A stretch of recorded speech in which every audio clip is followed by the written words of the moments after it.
Welcome to More Monmouth Musings. We're here with Barbara Gonzalez, and Barbara is the founder of the Bayshore Tea Party. Yes.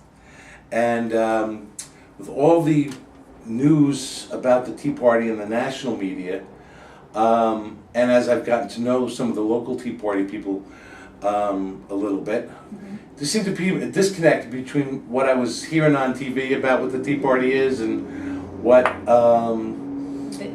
who you are and who your people are. So I figured it might be useful for us to find out really who you are, because in my mind, the Bayshore Tea Party in particular really ought to be a national example, because you're the ones who've got a candidate on the ballot. Well, you worked your candidate won a Republican primary, and there's probably some other people like that around the country, but there's all kinds of crazy stuff in the media about and it's working in the media. I asked my assistant a little while ago what she thought of the Tea Party. She said those crazy radicals protesting everything. Exactly. And I have the same question myself. I wonder why it's not known. It drives me crazy, because I hear about these across the country. You'll hear about a candidate that's running as a Tea Party supported candidate. Right. When we actually had the only Tea Party approved candidate. She ran on the ballot as such. And right. And that's Anna Little, who's running in the New Jersey 6th Congressional District. Yes, and I still can't figure it out. But in a way, you know what, it's okay if we don't get recognition or attention for it, as long as it gets done.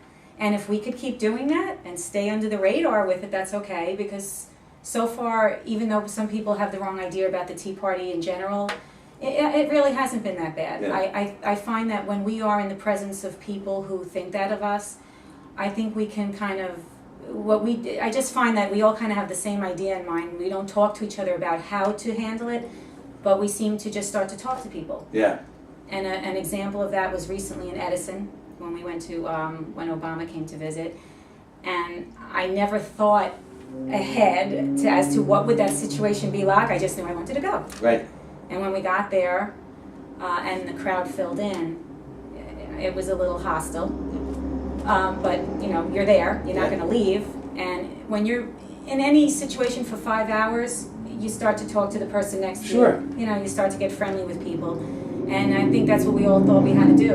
And it's actually like Soil and Green, I believe is the book, where 2 plus 2 is 5. Yeah. The media and Obama and what just keeps telling people the Tea Party's racist, and honestly, I never thought it was going to work, but it did. Yeah. And I couldn't believe I heard someone behind me say, those Tea Party people are here and they're racists. Yeah. And we just turned around and said, please don't call me that. It's very insulting. And like I said, after 5 hours, we got through to a lot of people, and by the time we left, it was like, bye, and we were all kind of friends. So sometimes it's a good thing for us to be out there, and even if it's a hostile environment, it was a good thing we were there. Yeah. I think for a lot of people, and even to me to a certain extent, it just seemed like you and Dwight Kehoe and Bob Gordon, you guys got just kind of showed up out of nowhere. But I know you didn't. Mm-hmm. And how I know you didn't is I was looking at the video of Pallone's the pink slip? No, not the pink slip, of his town hall meeting last August. We hardly knew each other. I hadn't even met you. I didn't know, and I'm watching the video and I said, "There's Barbara and her husband," and it's like, how long have you been politically active? I mean, I've always been very patriotic. So politically active is two different things for me. I didn't really become politically active, I'd say, until my 30s, which was just the other day. Just the other day, yeah. But the patriotism in me is what always made me want to do something, to be like an activist. Right. But the whole Tea Party thing, when that started, I don't know if you want me to go into that. Yeah, I'd love to. It was like, how did this happen? I mean, well, it was Rick Santelli. I'll try and give it the short version. Rick Santelli is actually a person who gets no credit, although I did call him. I tracked him down and managed to thank him. He started this new Tea Party movement, the Taxed Enough Already is what it is, which was about the bailouts and paying people's mortgages and stuff. So, of course, I heard that, and ping, and all the other people that heard this, that are like me and said I have to do something. So with the help of a Now, friend. who's Rick? Rick Santelli is a Chicago Stock guy- Exchange. yeah, the He guy- had that tirade. I remember that on he had a CNBC. meltdown, Yeah, exactly. okay. And I happened to catch it live. Right. And all he said was, "We need to have a tea party." Yeah. And that's all he had to say. It was So like, you heard this on TV, right? and what did you do? And I knew I wanted to have a tea party. Didn't know how or what, but Linda and Phyllis, two friends of mine, I called them up and I said, "We need to do this." And I went to an old friend, Joe Azzolina, because years back I had a Support the Troops rally, and I didn't know he was a naval captain, so he loved me after that. Yeah. I asked him if I could use his property, and he said, of course. And 250 people, at least 250 people showed up because that's how many email addresses I got.